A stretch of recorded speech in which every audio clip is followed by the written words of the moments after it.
अस्सलाम वालेकुम नाज़रीन, यूँ तो आप मौला अली के कई वाक़ियात जानते हैं। नाज़रीन, आज हम आपको नहजुल बलागा से लिए गए मौला अली के कुछ वाक़ियात से आगाह करेंगे। नाज़रीन, वीडियो में आगे बढ़ने से पहले हमारे चैनल को लाइक और सब्सक्राइब जरूर कीजिएगा। आप देख रहे हैं दूर नजर से तफनीश के साथ, आइए वीडियो की तरफ बढ़ते हैं। अब्दुल्ला बिन यूनुस का बयान है कि मैं एक साल हज बैतुल्लाह के लिए घर से रवाना होकर जा रहा था। रास्ते में एक नाबीना औरत को देखा कि वो हाथों को उठाए हुए इस तरह दुआ कर रही है, ए अल्लाह बाहक के अली बिन अबी तालिब मुझे चश्मे बेनाई अता कर दे। ये देखकर मैं इसके करीब गया और इससे पूछा कि क्या तू वाकई अली बिन अबी तालिब से मोहब्बत रखती है? इसने कहा, बेशक मैं इन पे 7,000 जान से कुर्बान हूँ। ये सुनकर मैंने इसे बहुत सारे दिरहम दिए, मगर इसने कबूल ना की और कहा, मैं दिरहम दिनार नहीं मांगती, मैं आंखें चाहती हूँ। फिर मैं इसके पास से रवाना होकर मक्का मुअज़्ज़मा पहुँचा और हज से फरागत पाकर फिर उसी रास्ते से वापस आया। जब इस मुकाम पर पहुंचा जिस मुकाम पर वो नाबीना औरत थी, तो देखा कि वो औरत चश्मे बिनाई की मालिक है और सब कुछ देख सकती है। मैंने इससे पूछा कि तेरा माजरा क्या है? तब इसने मुझे बताया कि मैं रोज दुआ किया करती थी। एक दिन हज से मामूल दुआ में मशगूल थी कि एक मुकद्दस तरीन बुजुर्ग नमूदार हुए और उन्होंने मुझसे पूछा, क्या वाकई तू अली बिन अबी तालिब को दोस्त रखती है? मैंने कहा, जी हाँ, ऐसा ही है। ये सुनकर उन्होंने खुदाया अगर ये औरत दावा मोहब्बत में सच्ची है तो इसे बेनाई अता फरमा। उनके मुंह से वो अल्फाज का जारी होना था, मेरी आंखें आ गई और मुझे चश्मे बेनाई मिल गई। मैं सब कुछ देखने लग गई। मैंने इसके फौरन बाद उनके कदमों पर गिरकर पूछा, हजूर आप कौन हैं? तो उन्होंने फरमाया, मैं वही हूँ जिसके वास्ते से तू दुआ कर रही थी।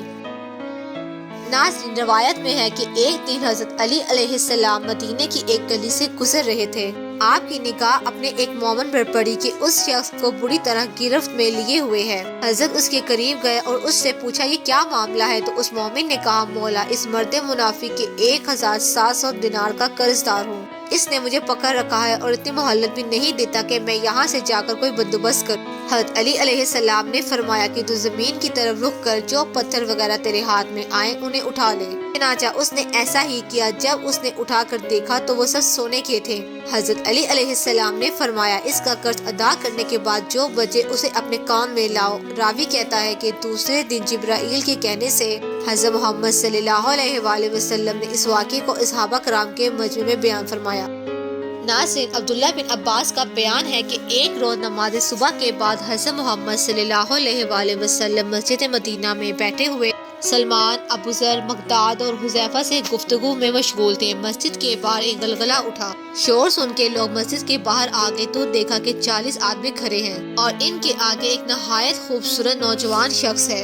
हुज़ैफा ने रसूल अल्लाह सल्लल्लाहु अलैहि वसल्लम को हालात से आगाह किया। आपने फरमाया, इन लोगों को मेरे पास लाओ। तो हजरत ने फरमाया कि अली बिन अबी तालिब को भी बुला लाओ। हुज़ैफा गए। अमीरुल मोमिनीन ने फरमाया, ए हुज़ैफा, मुझे इल्म है कि एक गिरोह कौम आद से आया है, इनकी हाजिर भी मालूम है। इसके बाद आप हजरत खिदमत रसूल अकरम सल्लल्लाहु अलैहि वसल्लम हुए। हजरत मोहम्मद सल्लल्लाहु अलैहि वसल्लम ने हजरत अली से इनका सामना कराया। हजरत अली अलैहिस्सलाम ने इस मर्द को बरू से कहा, ए हजाज बिन हलजा, अबिल आसिफ बिन सईद बिन ममदा बिन अलाक बिन वहाब बिन साब, बता तेरी क्या हाजत है? इसने जब अपना नाम और पूरा शजरा सुना तो हैरान रह गया और कहा कि हजूर, मेरे भाई को शिकार का बड़ा शौक था। इसने एक दिन जंगल में शिकार खेलते हुए एक जानवर के पीछे घोड़ा डाला और इस पर तीर चलाया। इसके फौरन बाद इसका नस्फ बदन शल हो गया। बड़े इलाज कराए मगर कोई फायदा नहीं हुआ। हज़रत अली अलैहिस्सलाम ने फरमाया कि इसे मेरे पास लाओ और एक शुतर पर लाया गया। हज़रत अली अलैहिस्सलाम ने उसे हुक्म दिया कि उठ बैठ। चनाचा वो तंदुरुस्त होकर उठ बैठा। ये देखकर वो और उस कबीले के 70,000 नफूस मुसलमान हो गए।